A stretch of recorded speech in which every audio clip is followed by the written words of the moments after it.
kalau secara logika saya ini, Iya iya. logika bodoh lah ya, entah masuk atau tidak, Pak Cik. Biarkan aja lah postingannya kosong. Itu hak dia, hak asasi dia. Nomor urut 1 Anies Baswedan sama Simin ya. Nomor urut 2 Prabowo sama Gibran. Nomor urut 3 Ganjar sama Mahfud MD. Saya ingin menanyakan nih Pak Cik. Ini karena beda dengan 5 tahun sebelumnya ya, kan ada 2 pilihan. Kali ini ada 3. Jadi menurut saya nih banyak orang bingung karena banyaknya pilihan, jadi bingung Pak Cik. Mungkin Pak Cik ada solusi, kira-kira siapa yang harus kita pilih nih Pak Cik?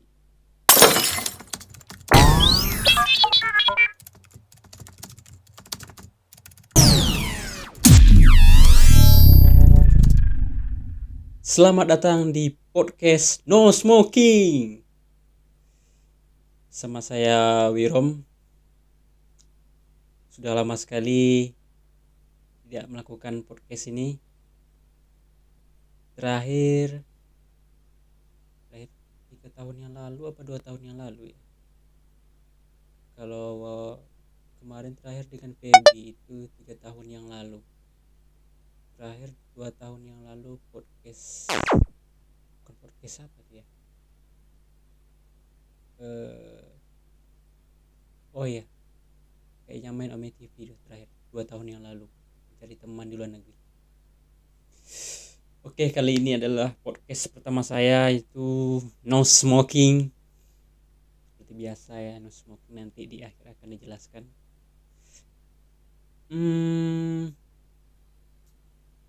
Bingung mau openingnya awalnya dari mana, tapi kayaknya kita nggak akan bingung karena podcast kali ini, untuk pertama kali ini kita akan mengundang seorang yang jenius,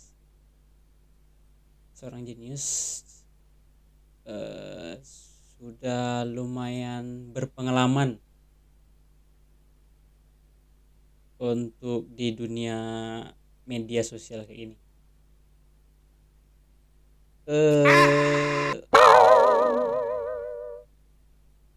Bingung juga lanjut atau gimana. Okay. Ya, untuk hari ini kita kedatangan tamu. Dia ini adalah seorang YouTuber juga. Dia adalah pemilik dari Proply Wirom Picture. Kita sambut dulu, tepuk tangan untuk ini kita panggilnya kakek atau apa? Pak Cik.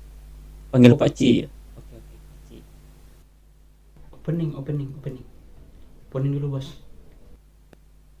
Oh iya. Perkenalan. Mohon maaf Pak Cik, bentar Pak Cik ya. Karena ada instruksi dari direktur kita.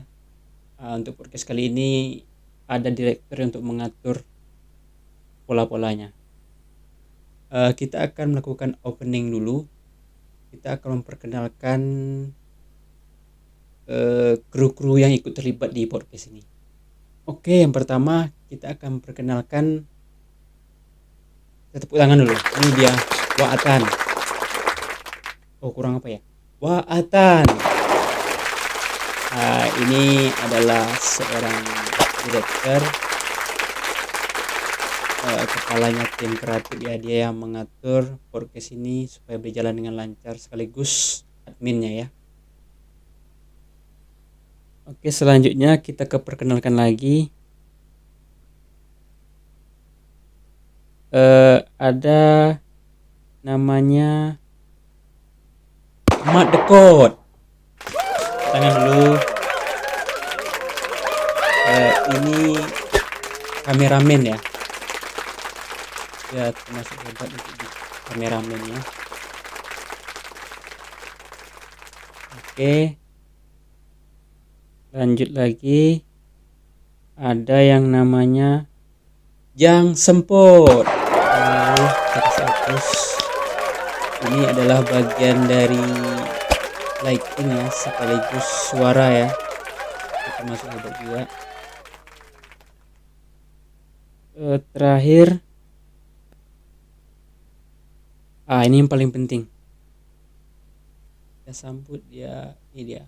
One Debu. Tangannya hapusnya. Ini adalah editor kita.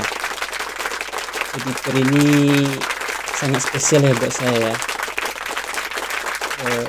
Ini adalah salah satu editor yang paling mahal saya bayar. Kenapa saya bilang mahal? Karena sebenarnya semua orang itu sanggup membayar editor. Yang nggak sanggup itu biaya konsumsinya.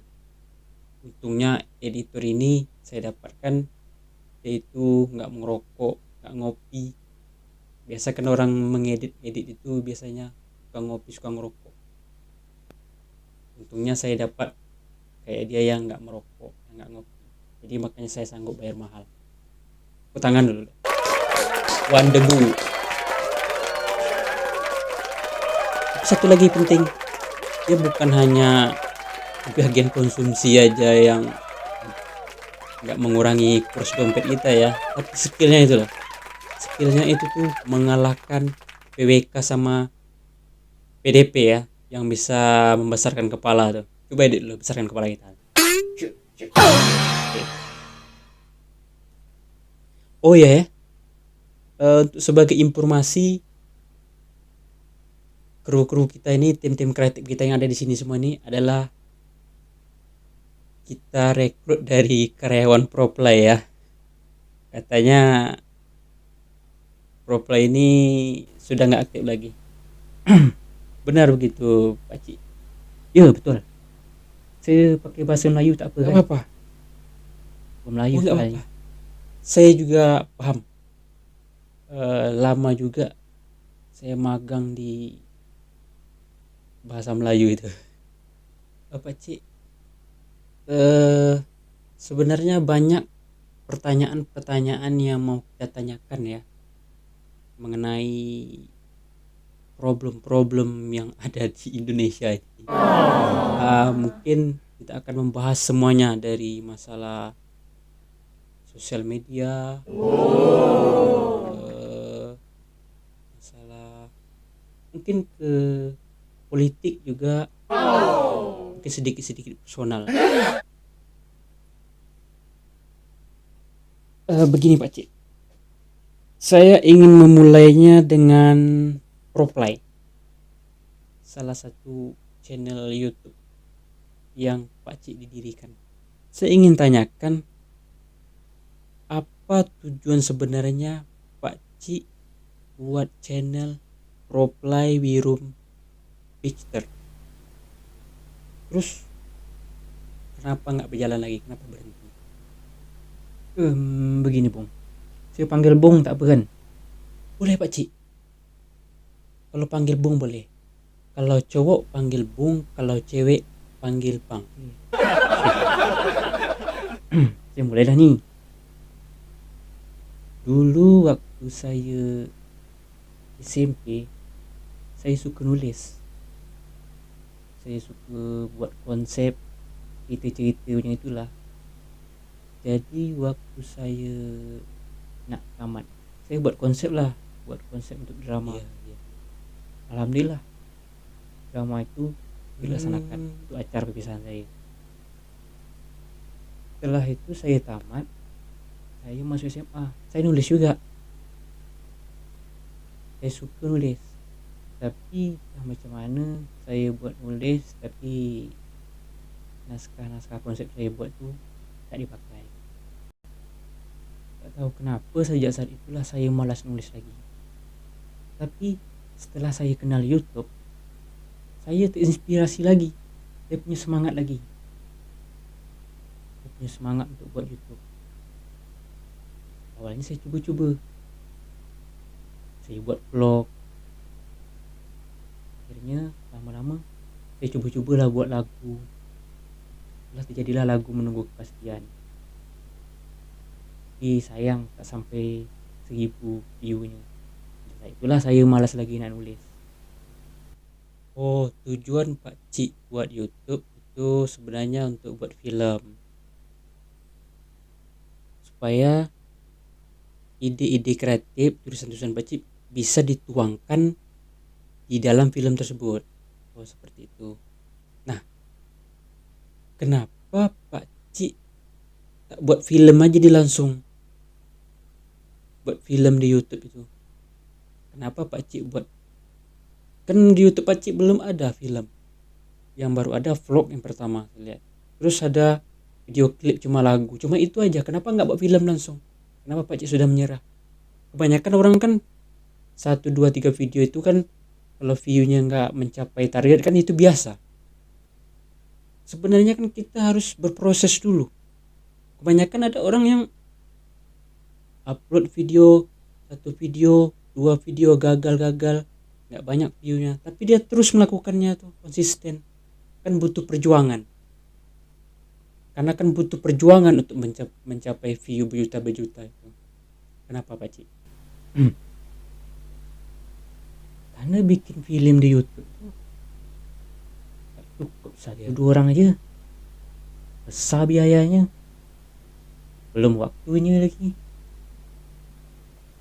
Tapi untuk video klip Pak Cik yang Menunggu Kepastian itu kan lebih dari 2-3 orang. Itu saya lihat itu kalau nggak salah di cafe itu. Itu berapa biayanya Pak Cik kira-kira buatnya? Di sini tak ada minum ke? Yang tekak nih. Biasa podcast macam gini ada sponsor nih. Belum ada sponsor Pak Cik. Air putih ada. Mat, air putih Mat. Yalah kalau air putih. Kalau macam itu saya ada bawa nih dari kampung. Nah, ini jauh-jauh dari kampung saya bawa. Aduh.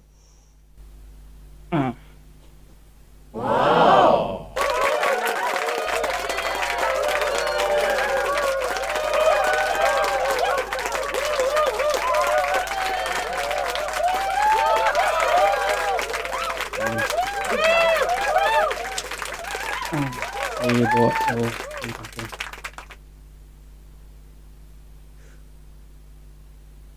Cobalah minum. Ini banyak khasiatnya. Kasih Pak Cik. Coba kita minum lah ya.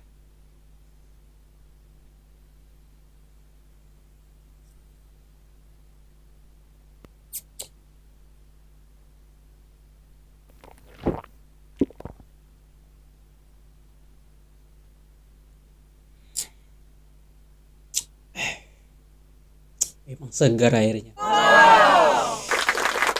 Ini sambil kita minum-minum sebentar, mungkin kita akan putarkan sedikit video klip. Mungkin banyak orang yang belum tahu ya video klip Menunggu Kepastian itu. Kita putar sebentar di sini. Di sini.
Jadi bagaimana Pak Cik? Apanya? Pertanyaan tadi. Kan sudah dijawab tadi. Tak paham lu? Oh iya. Paham. Kan main apa paham. Gini Pak Cik, biaya pembuatan video klipnya Pak Cik. Pembuatan video klipnya Pak Cik. Ya yang video klip menunggu kepastian. Biayanya lumayan. Untungnya vokalis tuh tak gitu bayar. Oh. Palingan kita traktir makan lah untuk orang-orang yang terlibat tuh. Sini tak boleh mogok ke? Boleh direktur? Gak boleh bos. Hah? Gak boleh bos. Boleh Pak Cik.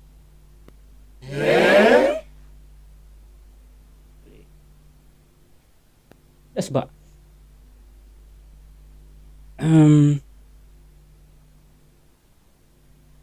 saya tuh heran Pak Cik. Akhir-akhir ini, bukan akhir-akhir ini aja ya. Dari dulu bahkan kita tahu atau pura-pura tidak tahu, aturan itu memang ada, tapi kenapa kita melanggarnya? Bahkan kita tahu konsekuensinya.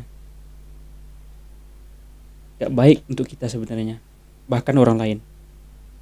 Atau kita hanya mencari sensasi, gabut, takut,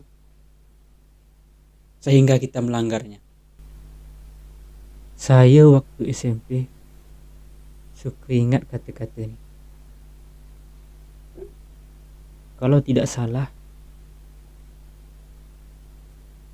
ada foto yang ada tulisannya, entah ada tulisannya tapi ada nama di bawahnya, Insinyur Soekarno. Kata-katanya, aku lebih senang pemuda yang merokok dan minum kopi sambil diskusi bangsa ini daripada pemuda kutu buku yang memikirkan diri sendiri.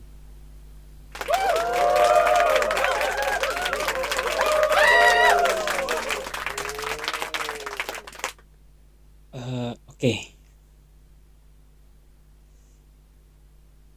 Kita lanjut Pak Cik.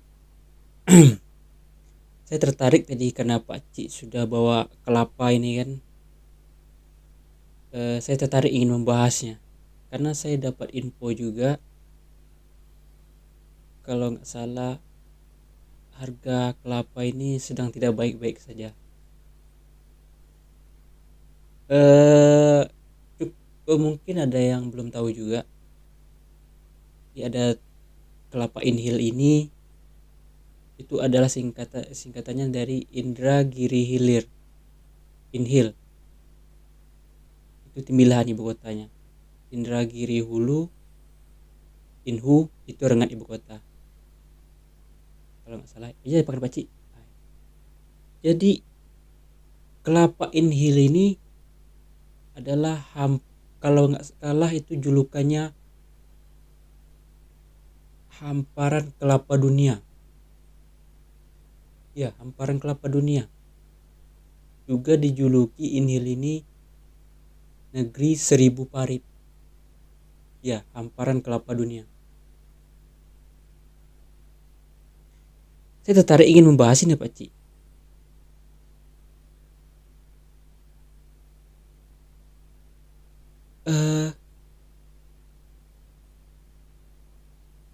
Kenapa isu-isu harga kelapa ini sedang tidak baik saja Pak Cik?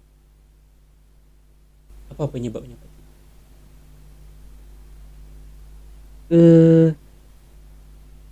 Saya tak tahu juga ya, sebagai masyarakat ikut aja. Tapi ada hal yang lebih penting.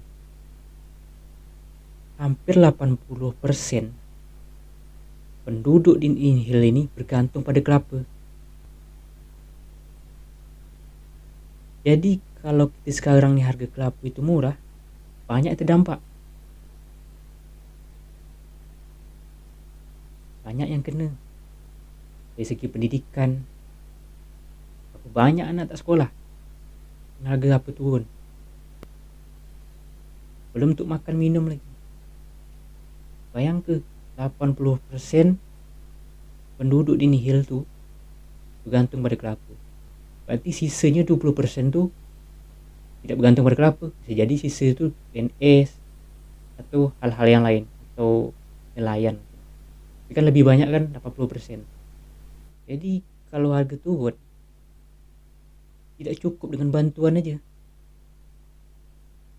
Cobalah dibanding ke waktu harga naik, berapa banyak anak-anak bisa masuk sekolah. Kan waktu harga turun, berapa banyak anak-anak yang tak masuk sekolah. Bandingkanlah data-datanya. Itu Pakcik, saya ada melihat berita. Di berita itu mengatakan harga kelapa naik, terus di bawahnya masyarakat berbondong-bondong membeli Pajero. Itu banyak Pakcik. Saya kan berpikir positif. Setahu saya harga kelapa nggak pernah turun. Lupa saya cek lagi, rupanya kelapa sawit. Jadi kelapa ini kelapa apa namanya Pak? Tak ikut Sawit naik, kan juga kelapa ya? turun terus. Kalau sawit aja naik. Jadi kelapa tu ada dua. Kalau kami manggilnya Nio. Jadi yang paling sering dijual itu kelapa jambul, kelapa bulat. Kalau kelapa bulat tu bulat aja tempurung dia je, misi dalamnya. Kalau kelapa jambul, dia ada rambut-rambut dia sikit. Kelapa bulat, kelapa jambul. Berarti selama ini kita salah, kita akan baca kelapa ini. Kalau kita taunya mungkin kelapa sawit ya. Rupanya kalau ini ini bukan kelapa jambul, bukan. Kalau yang sudah dikupas itu kelapa jambul. Kalau yang tinggal tempurung itu kelapa bulat. Kalau ini tetap kelapa apa? Kelapa juga ya. Kelapa ada sabutnya. Oke. Ini Pakcik. Jadi menurut Pakcik apa sih yang membuat harga kelapa itu turun Pakcik? Ya, harga kelapa yang di Inhil itu. Apa yang membuat harga kelapa di Inhil itu turun harganya? Tidak tahu pasti apa penyebabnya. Walaupun hukum ekonomi mengatakan banyak permintaan, harga naik. Kan uang nganta jarang kan. Tidak banyak permintaan, harga turun. Kan uang nganta terus. Dia tidak minta tapi uang nganta terus. Itu banjir, kayaknya harga turun. Tapi kan itulah lumrah, kan hukum ekonomi. Tapi kan tak mungkin turun terus. Itu isu-isu yang kita dengar. Tapi ada hal yang menarik. Waktu harga kelapa naik, entah 2016, 2017 atau 2018, itu kalau tidak salah kelapa-kelapa itu dikirim ke Malaysia atau ke Thailand karena banyak permintaan dari luar negeri, makanya harga naik.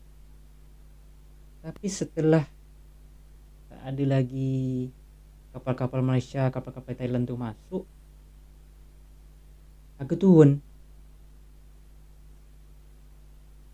Kalau salah sempat 3.500 paling tinggi itu. Itulah mantap betul waktu zaman itu. Saya tak tahu juga apakah ada hubungannya dengan program pemerintah ya, hilirisasi. Karena hilirisasi itu sangat viral, walaupun sebelumnya sudah ada juga kata-kata hilirisasi itu. Tapi menariknya kalau secara logika saya ini, logika bodoh lah ya, entah masuk atau tidak. Hilirisasi itu kan dikelola dulu baru dikirim ke ekspor ke luar negeri ya. Logika aja gini, saya berpikir macam gini, logika bodoh. Tambang tuh kan macam nikel, tambang-tambang sejenis-jenis itulah kan, dikirim ke luar negeri, ekspor terus lama makin habis kan hasil tambang kan. Macam minyak bumi dikirim mentah habis kan, lama-lama kan habis karena dia hasil alam. Tapi ini logika saya nih, macam kelapa itu kan tanaman, itu kan hasil panen ya kan. Hasil panen ini Masuk akal. 3 bulan sekali macam kelapa nih. Ya, Tidak masalah kasih saya kalau diekspor. 3 bulan sekali lagi panen lagi. Ini tidak akan habis. Karena ditanam. Bedanya dengan minyak bumi lah makin lama makin habis.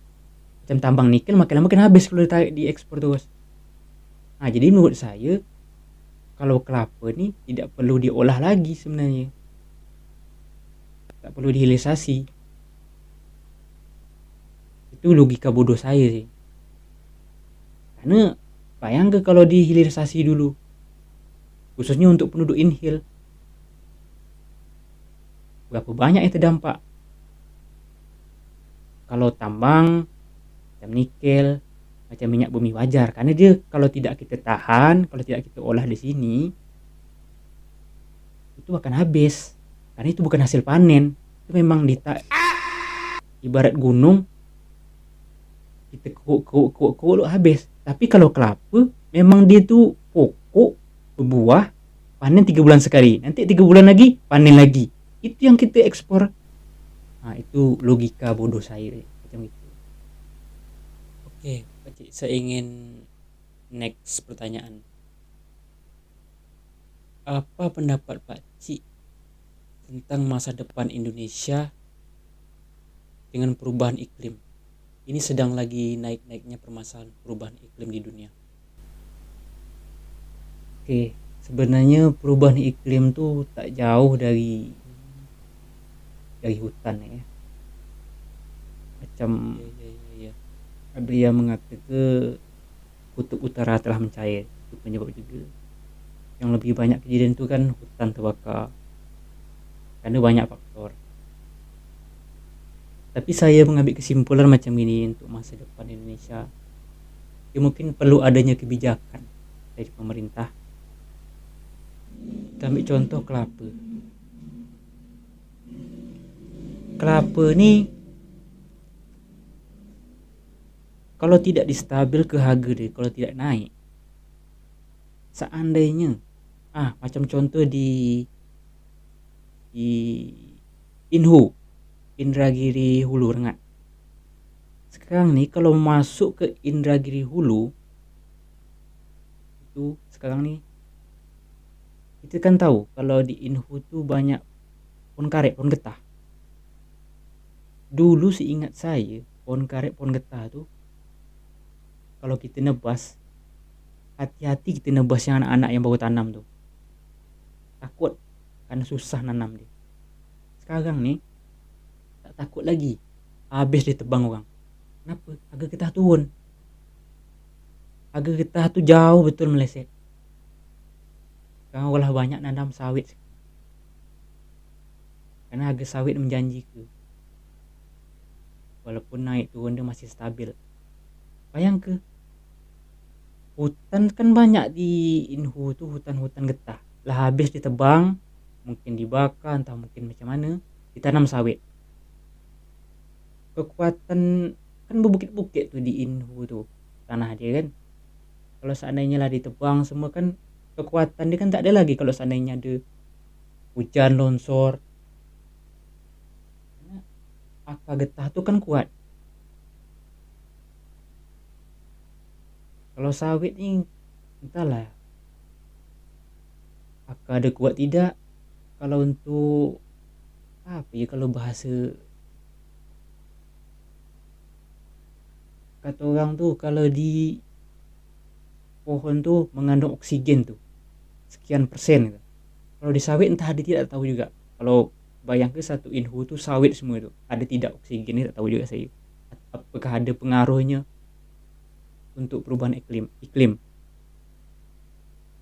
Nah, kalau seandainya di kelapa nih, di inhale nih macam itu juga, seandainya makin turun otomatis banyak orang nebang kelapa. Entah apakah ditanam orang, bisa jadi harga kelapa turun, batang nio mahal, batang kelapa itu mahal dibeli orang, tentu ditebang orang. Daripada kelapa tak ada harga nio nih, bagus orang tanam lada, otomatis akak tanam lada semua di daerah situ.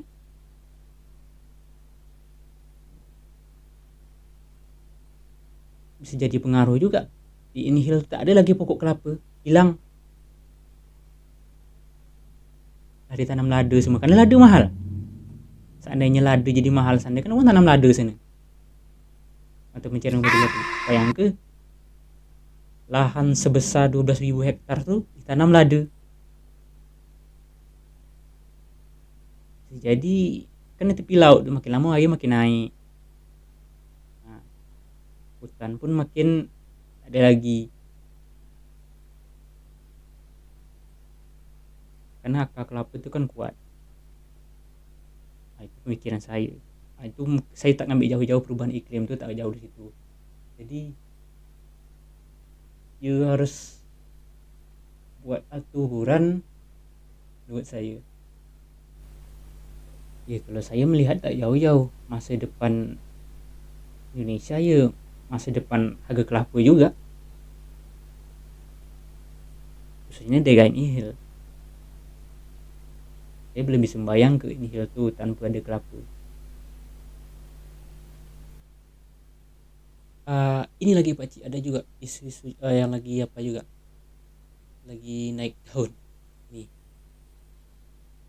Ini bukan isu aja nih, sudah terjadi sebelum-sebelumnya ya, tapi lagi naik lagi nih sekarang nih tahun ini, permasalahan konflik Palestina sama Israel. Itu bagaimana menurut Pak Cik? Untuk masalah Palestina Israel ya, sebenarnya orang muslim pasti sudah tahu harus bersikap seperti apa.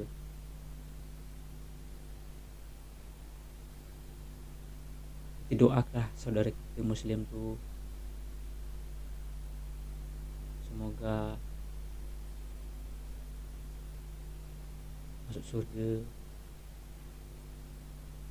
Kan apa yang dapat kita bantu, kita bantu, kita doakan seperti itu.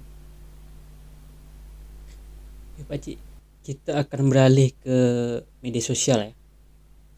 Saya tertarik ingin mempertanyakan ini ya Pak Cik ya, karena di generasi Gen Z ini ya, kalau kita kan generasi milenial. Ini tertarik nih, saya ingin menanyakan generasi Gen Z ya. Banyak media sosial yang sekarang ini kan ada TikTok, ada Instagram, dan masih banyak lagi ya, Facebook. Tapi saya tertarik untuk membahas Instagram karena Gen Z ini paling banyak penggunanya di Instagram sama TikTok ya. Tapi Instagram yang menarik, saya ingin tanyakan. Saya ingin menanyakan, apa pendapat Anda tentang orang yang masih mengikuti tren feed Instagram masih kosong, postingannya itu masih nol? Masih ada orang kayak gini, kan kayak sok-sok estetik, kayak sok-sok misterius itu kan. Apa pendapat Anda tuh Pak Cik? Biarkan aja lah postingan dia kosong, itu hak dia, hak asasi dia. Bukan berarti orang buat Instagram tuh dia nak menampilkan semua dia, tidak. Bisa jadi orang buat Instagram tuh hanya untuk belajar, untuk pendidikan, bukan untuk pamer-pamer. Tidak semua orang main Instagram tuh untuk pamer-pamer. Biarkan aja lah, itu hak-hak dia. Kita tidak perlu ikut campur sampai itu. Itu kan hak pribadi. Instagram itu sebenarnya privasi. Sebenarnya kalau kita lebih tengok lebih dalam lagi di Instagram tuh, seandainya kita posting semua foto-foto kita tentang pribadi kita, tinggal di mana, alamat kita, dengan teknologi AI sekarang nih, foto kita tuh bisa diedit, dia ambilnya foto kita, pindah ke aplikasi, bisa disalahgunakan. Foto-foto kita bagus bisa diubah dia jadi telanjang, kita tidak bercakap apa-apa bisa diedit di suara dia bisa jadi bercakap. Kan bahaya kan teknologi sekarang.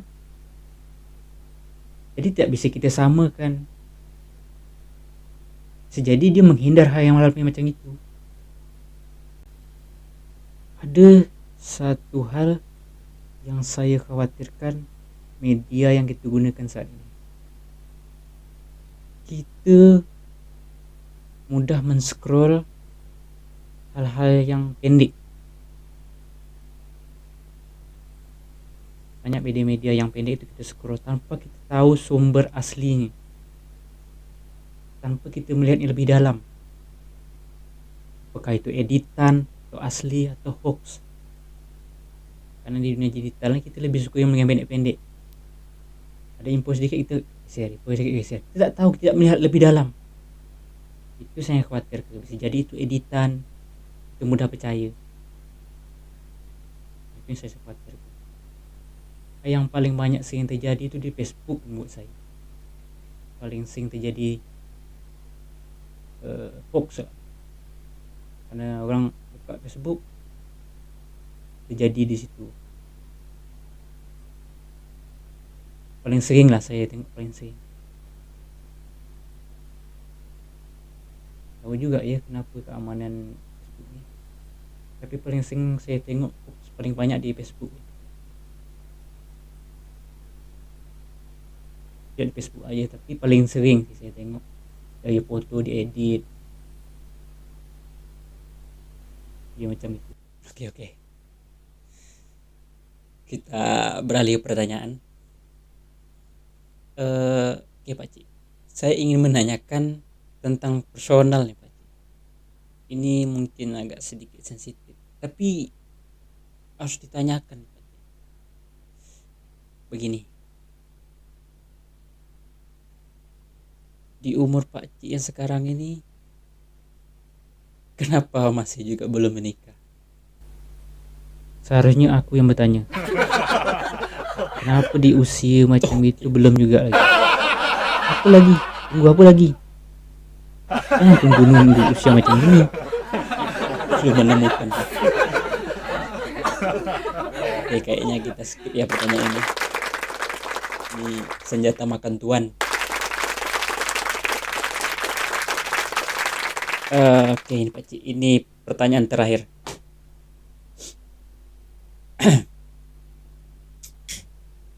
Ini sekarang Pak Cik, kita bahas masalah politiknya Pak Cik. Sekarang ini sudah memasuki era-era panas-panasnya ya. Kalau nggak salah itu 2024 bulan Februari, pas saya tanggal berapa itu ada pemilihan presiden. Sudah ada calonnya. Nomor urut 1 Anies Baswedan sama Simin ya. Nomor urut 2 Prabowo sama Gibran. Nomor urut 3 Ganjar sama Mahfud MD. Nah, saya ingin menanyakan nih Pak Cik. Ini karena beda dengan 5 tahun sebelumnya ya. Karena ada 2 pilihan. Kali ini ada 3. Jadi menurut saya nih, banyak orang bingung karena banyaknya pilihan, jadi bingung Pak Cik. Mungkin Pak Cik ada solusi, kira-kira siapa yang harus kita pilih nih Pak Cik? Kalau saya simple milih pemimpin. Pilih yang terbaik antara yang baik-baik. Bisa tak ada yang terbaik. Pilih yang sedikit keburukannya antara yang buruk.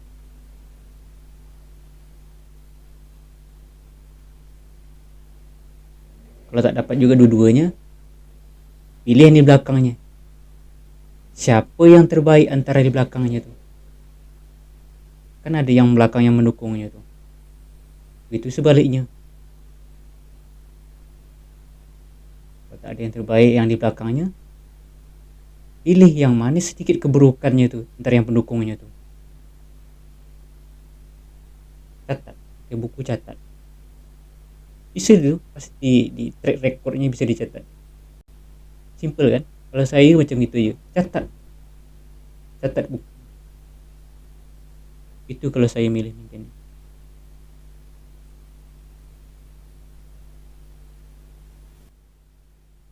Ini terakhir Pak Cik. Karena Pak Cik ini kan pemain musik juga ya. Cobalah kita kasih gitar. Mat, gitar Mat. Kasih gitar Mat.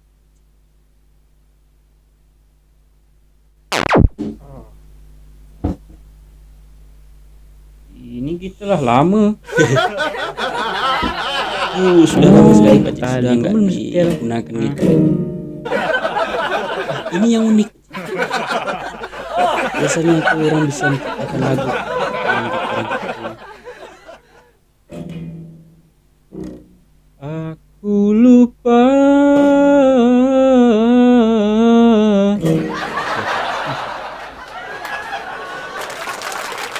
Ini yang terakhir. Untuk kita yang nonton video ini dan untuk kita kru-kru yang ada di sini, mungkin Pak Cik ada kata-kata terakhir ya, kata-kata motivasi atau kata-kata mutiara atau kata-kata apa sih untuk kita yang ada di sini dan penonton yang ada di sini. Mungkin sedikit saja Pak Cik, apa itu kira-kira? Ya bisa jadi untuk memotivasi kita atau berguna lah, bermanfaat lah untuk kita renungi. Sedikit. Ada. Jika ada tempat yang paling tinggi, naiklah. Jika ada tempat yang paling rendah, turunlah. Supaya engkau tahu, kau hanya manusia biasa.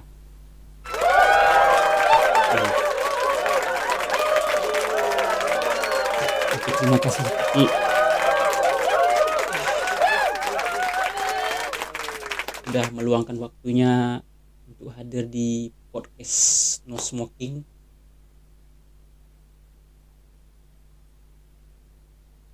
Mungkin di akhir ada kita penjelasannya No Smoking itu apa ya. No smoking itu dilarang merokok, seperti kalian ketahui ya.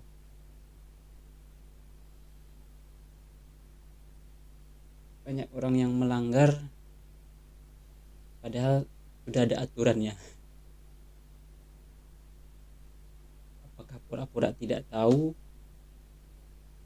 atau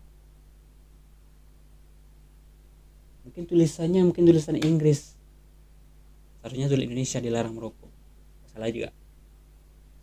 Oke.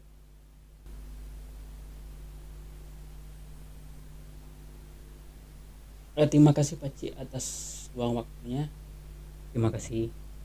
Semoga sehat selalu. Dan terakhir, cepat ketemu jodohnya. Terima kasih semuanya sudah menonton video ini. Mudah-mudahan videonya mencapai berjuta-juta biar kita semangat kontennya lagi. Dan mudah-mudahan ini bukan untuk video terakhir kita buat konten. Kalau dapat kita masih buat konten-konten terus-menerus. Apa ya terakhir, hanya itu saja karena sudah ada kata-kata motivasi dari Pak Cik tadi. Saya pamit, Wiro undur diri. Thank you. No smoking. No way.